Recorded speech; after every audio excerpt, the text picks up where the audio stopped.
A federal judge in New Jersey just pulled one of the strangest moves I've ever seen in a gun case, ruling that only Colt-branded AR-15 seconds fall under Second Amendment protection, while nearly identical rifles do not. It's the kind of legal hair-splitting that makes you stop and wonder if the courts are trying to regulate trademarks instead of firearms. Hello everyone, this is Scott from Line 45. Today, I'm going to break down this so-called Colt-Only Loophole, a ruling so backwards it's got gun owners, lawyers, and dealers all shaking their heads, wondering what the judge was thinking. Before we dive in, do me a solid. Smash that subscribe, tap the bell, hit all the dang buttons down there. You don't gotta, but it keeps this train rolling and lets me crank out more of this wild gun talk for y'all. Alright, enough of that. Let's get back to it. The Colt-Only ruling that shocked gun owners.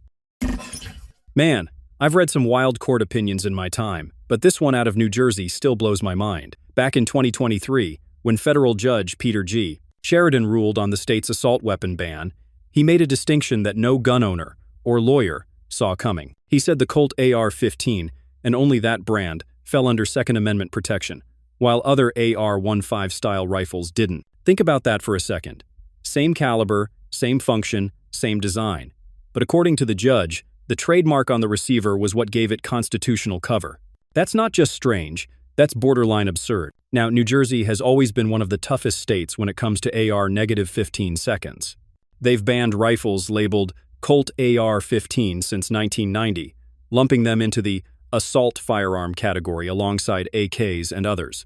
The state's law, codified at New Jersey Statutes Annotated, Title 2C, Section 391, Subsection W, Paragraph 1, names the Colt AR-15 specifically, while also banning substantially identical rifles. That's what sparked the case in the first place.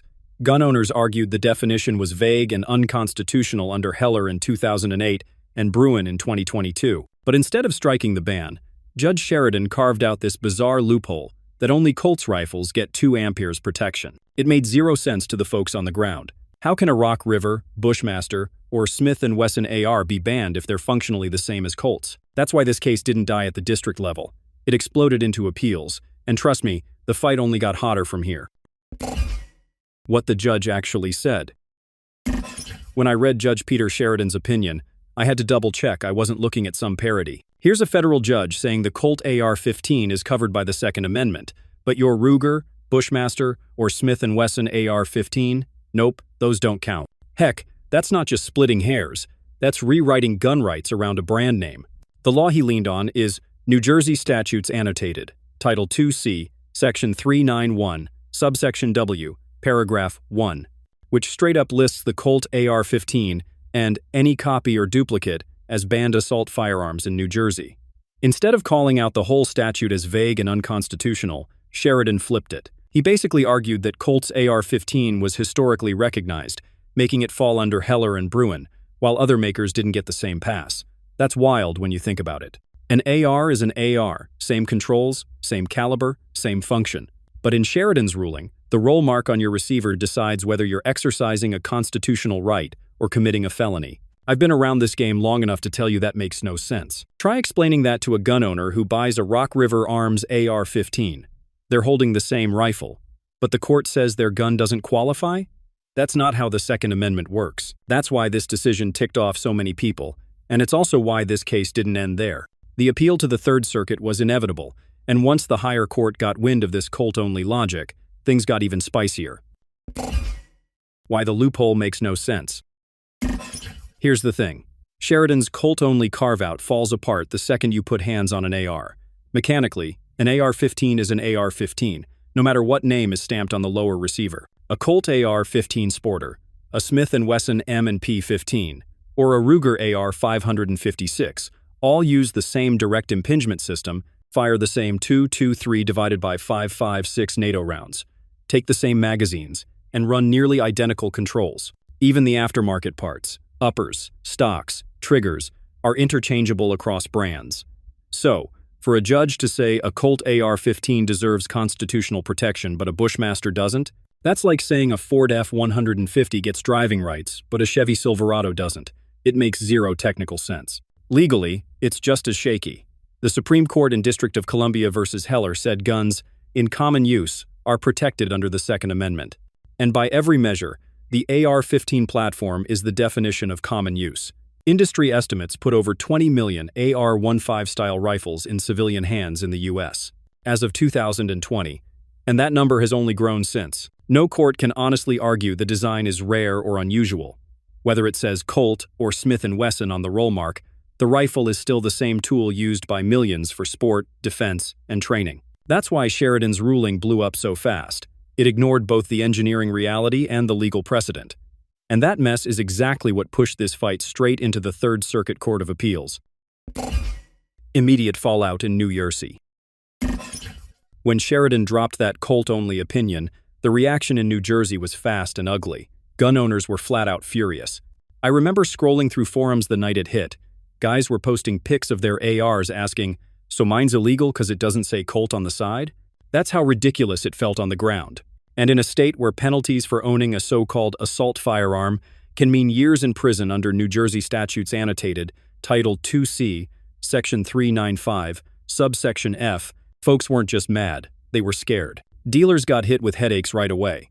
Shops that carried Ruger AR-556 seconds, Smith & Wesson M, 2015 seconds, or custom builds were left in limbo. Could they still sell parts? Were rifles already sold, now contraband? There was no clear guidance, and when you're talking felony charges, nobody wanted to gamble. Advocacy groups like the Association of New Jersey Rifle and Pistol Clubs blasted the ruling, saying it turned the Second Amendment into a brand preference and ignored the Supreme Court's Heller and Bruin standards. Appeals lawyers jumped on it too. Within weeks, the case was on its way to the Third Circuit Court of Appeals. Everyone knew Sheridan's ruling wasn't going to stand without a fight. Even national gun rights organizations started circling. Because if New Jersey got away with saying only one company's rifle was protected, other states could try the same trick. That's the atmosphere this case created: confusion, anger, and a fast track to a higher court. And when it hit the Third Circuit, things went from bad to historic. The Third Circuit steps in. After Sheridan dropped that Colt-only mess, I figured the appeal was headed straight for the wood chipper at the Third Circuit. Normally, a 3-judge panel gets the first crack, and in this case, it was lined up for the 1st of July 2025.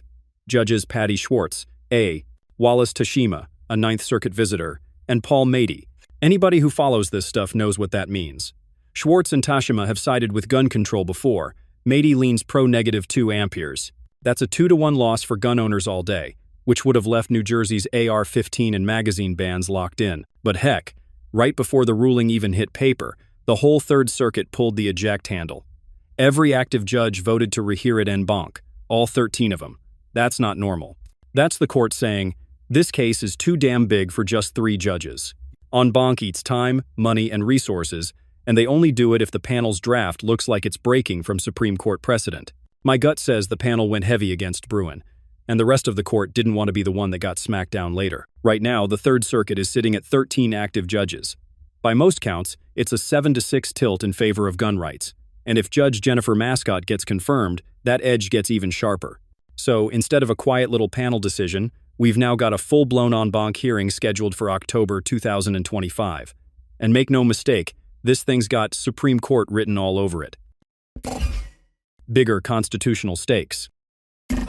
Here's where this case goes way beyond New Jersey. If Sheridan's Colt-only ruling had stuck, it would have set one of the strangest precedents in Second Amendment history, basically tying constitutional rights to a trademark.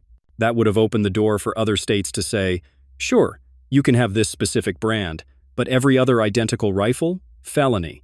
That's a slippery slope, and courts know it. The Supreme Court laid down the framework in District of Columbia versus Heller. Firearms in common use are protected.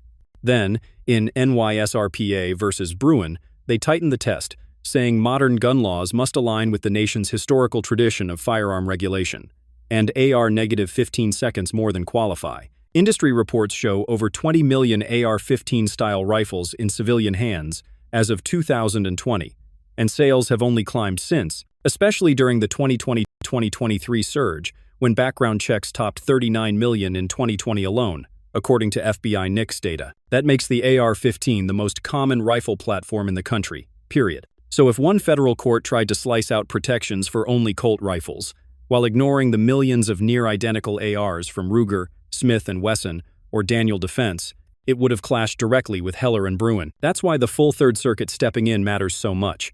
They know this isn't just a New Jersey question. This is a constitutional showdown with ripple effects across every state, still enforcing so-called assault weapon bans. And that's why all eyes are on the October 2025 en banc hearing, because what happens there could tee this fight up for the Supreme Court. What happens next? We're staring down the barrel of a big one here. The Third Circuit en banc hearing is set for October 2025, and this time it ain't just 3 judges. It's all 13 on deck.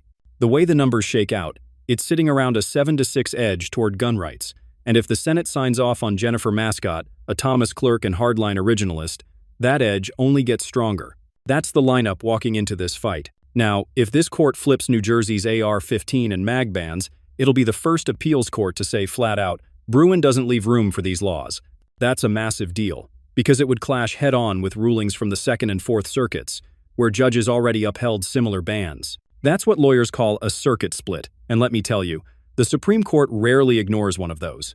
It's basically a neon sign flashing, "Take this case." And yes, the Supreme Court has been circling AR-15 bans for years. Justice Brett Kavanaugh has all but said he's ready to hear one, and the court's conservative majority hasn't hesitated to smack down lower courts that sidestep Heller or Bruin. With over 20 million AR-15 seconds already in civilian hands, it's hard to argue they're not common use. So this October hearing? It's not just another court date. It's the launch pad that could send this case screaming straight to the Supreme Court, and that ruling could change gun rights across the entire country.